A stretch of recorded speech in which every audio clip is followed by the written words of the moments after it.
All right, let's peel back the wrapper on a story that, let's be honest, has delighted and maybe even slightly terrified us for generations. Roald Dahl's Charlie and the Chocolate Factory.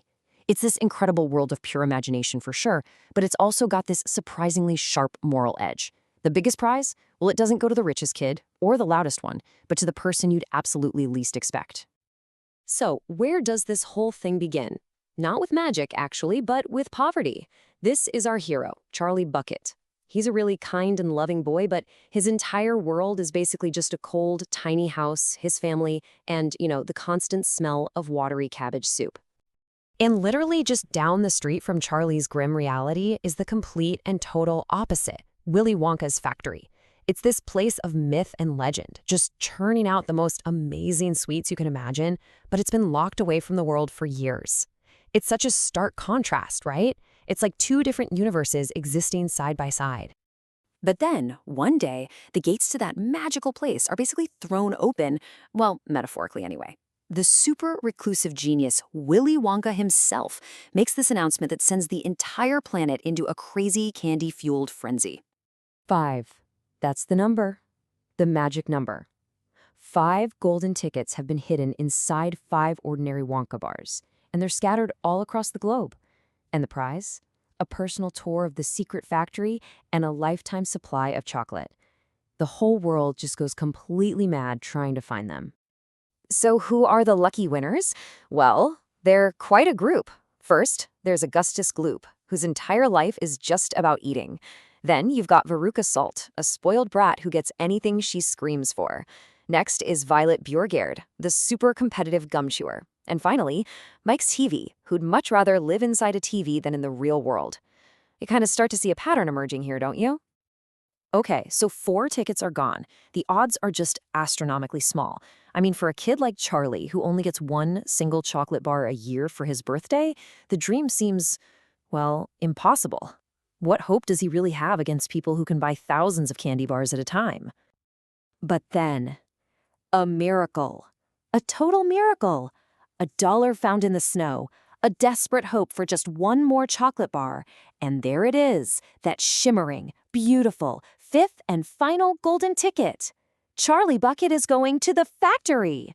He and his Grandpa Joe join the other winners as those huge iron gates finally swing open. And the first thing they see, it's not a factory. It's a paradise made of candy. There are meadows of edible sugar grass, lollipop trees, and a huge, churning river of pure liquid chocolate. For Charlie, who's only ever known this world of gray and cabbage soup, this is just beyond anything he could have ever imagined. But here's the thing. Willy Wonka's factory has rules, and our peculiar tour guide is watching everyone very, very closely. It becomes pretty clear, pretty fast, that this isn't just a tour.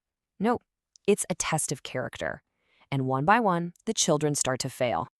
First up, Augustus Gloop, of course. He completely ignores Wonka's warnings, and his greed just takes over.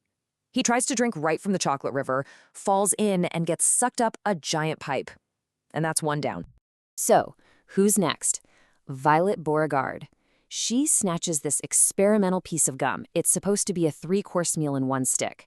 Wonka warns her. He's like, hey, I haven't gotten the dessert quite right yet. But does she listen? Nope. She chews on anyway, and poof, she inflates into a giant blueberry.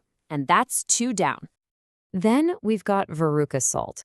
They get to the nut sorting room, and she just has to have one of the trained squirrels. Wonka says no, so she tries to grab one herself. Well, the squirrels decide she's a bad nut and toss her right down the garbage chute. 3 down.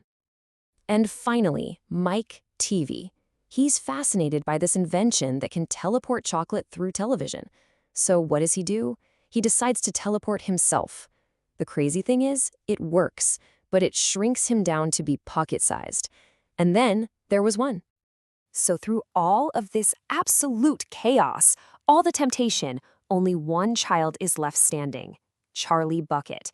He didn't give in to greed or pride or that I want it now attitude. He just watched, totally wide-eyed and respectful. So you have to be wondering, what was the point of all that? I mean, did Willy Wonka really bring 5 kids to his factory just to watch 4 of them meet these bizarre candy-coated ends? Was this whole thing really just a tour? The answer is no. Of course not. The tour was never just a tour. And that golden ticket, it was way more than just an invitation. The real prize, the actual reason for this whole contest, was just about to be revealed. This is the big moment. Wonka explains he's getting older and he needs to find someone to take over. The entire competition, the whole thing, was just this elaborate test to find someone who wasn't rich or clever, but just good. He needed someone kind and trustworthy to inherit his entire life's work. And that is the true grand prize.